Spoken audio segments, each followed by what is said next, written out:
अस्सलामुअलैकुम viewers, elif के next आने वाले एपिसोड में हम देखने वाले हैं कि सुल्तान ने आरजू को कहा होता है कि मेरा बेड ठीक करने के लिए, लेकिन आरजू को वो बिल्कुल भी करना नहीं आता। सुल्तान कहेगी ये तो बहुत गंदा तुमने सेट किया है। आरजू कहेगी मैं तुम्हारी नौकरानी नहीं हूँ, मुझे ऐसे काम नहीं आते करने। और आरजू को कहेगी ठीक है फिलहाल तुम यहाँ से जाओ क्योंकि मेरा बिल्कुल भी मूड नहीं है तुमसे लड़ाई करने को और ना किसी की पटाई करने को। और फिर हम देखेंगे कि मेलिक बहुत ज्यादा अपने घर में बैठी रो रही होगी और वहाँ गुलनूर आएगी और मेलिक गुलनूर के गले लगकर बहुत ज्यादा रोएगी। गुलनूर पूछेगी क्या हुआ है, मेलिक तो ठीक है ना। तो मेलिक बताएगी कि मुझे अभी तक नहीं पता कि मेलिक कहाँ है। और मेलिक ये भी बताएगी कि जिस यंग बॉय की मैं लाश लेकर आई हूँ वो बिल्कुल मेरे भाई की जैसा था, इसलिए मैं इतनी गमजदा हूँ और मुझे अपने भाई की फिक्र हो रही है। और फिर हम देखेंगे कि एपिक आली के पास आएगी और पूछेगी वालदा क्या बात है, आप क्यों परेशान है और भाई और आपके दरमियान क्या बात थी जिसकी वजह से आप दोनों लड़ रहे थे। तो आलिया एपिक को सब कुछ बताने से इनकार कर देगी और ये भी कहेगी कि तुम फिक्र मत किया करो, हमारे दरमियान सब कुछ ठीक है।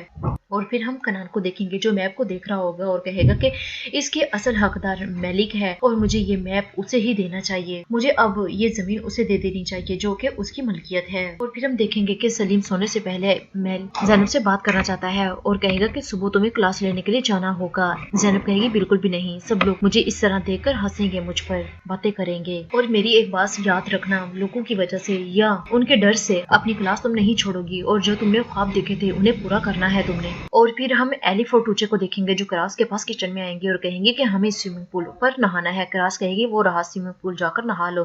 टूचे कहेगी नहीं हमें अपने टब में नहाना है, हमें वो टब फुला कर दो ताकि हम दोनों उसमें नहा सकें। तो क्रास उनके साथ चली जाएगी। और फिर हम देखेंगे कि आरजू घर कॉल करेगी और गुंजा उठाएगी। आरजू गुंजा को कहेगी कि मेरी बेटी को मुझसे मिलवाने के लिए लेकर आओ, मेरे घर वालों को बता दो कि मैं अपनी बेटी को बहुत ज्यादा याद कर रही हूँ और उसे मुझे मिलवाने के लिए ले आए। तो गुंजा पूछेगी कि मैम आप कैसी हैं। तो आरजू कहेगी जैसे ऐसे पूछ रही है जैसे मैं वहाँ बहुत खुश हूँ, बहुत मजे में हूँ, जो मैंने कहा है मेरा पैगाम मेरे घर वालों को दे दो। कॉल बंद होने के बाद आलिया पूछेगी बताओ मुझे आरजू क्या कह रही थी, मुझे एक एक बात सच बताओ। फिर गुंजा बताएगी कि आरजू मैम कह रही थी कि मुझसे मेरी बेटी से मिलवाओ और ये भी कि मेरे घर वालों को बता दो कि मुझे अपनी बेटी की बहुत ज्यादा याद आ रही है। आलिया कहेगी ठीक है। और फिर हम देखेंगे कि रास दोनों बच्चियों को टब बनाकर दे देगी और वो स्विमिंग कर रही होंगी। तो टूचे कहेगी आप भी हमारे साथ आ जाएं स्विमिंग करने के लिए। क्रास कहेगी नहीं मैं कैसे आ सकती हूँ, मैं जब छोटी होती थी मैं भी बहुत स्विमिंग करती थी, मुझे स्विमिंग बहुत अच्छे से करनी आती है, लेकिन अब मैं बड़ी हो चुकी हूँ, अब मैं ये काम नहीं कर सकती। और फिर हम देखेंगे कनान मेलिक के पास आएगा और कहेगा कि इस जमीन के असल हकदार तुम हो, मेरी माँ ने और ग्रासिम ने कुछ अर्सा पहले इस जमीन को हथियाना चाहिए क्योंकि इसके नीचे बहुत बड़ी कान है सोने की।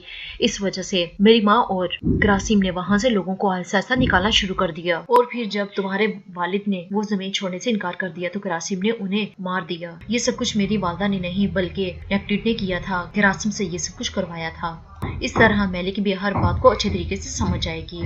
और फिर हम देखेंगे कि सलीम ज़ैनब को यूनिवर्सिटी लेकर चला जाएगा। ज़ैनब कहेगी मुझे जल्दी यहाँ से लेकर चलो, सब लोग मेरी तरफ देख रहे हैं। सलीम कहेगा नहीं, एक बात याद रखना कि मैं हमेशा तुम्हारे साथ, हमें इन लोगों को फेस करना पड़ेगा, ये हमारा कुछ भी नहीं बिगाड़ सकते।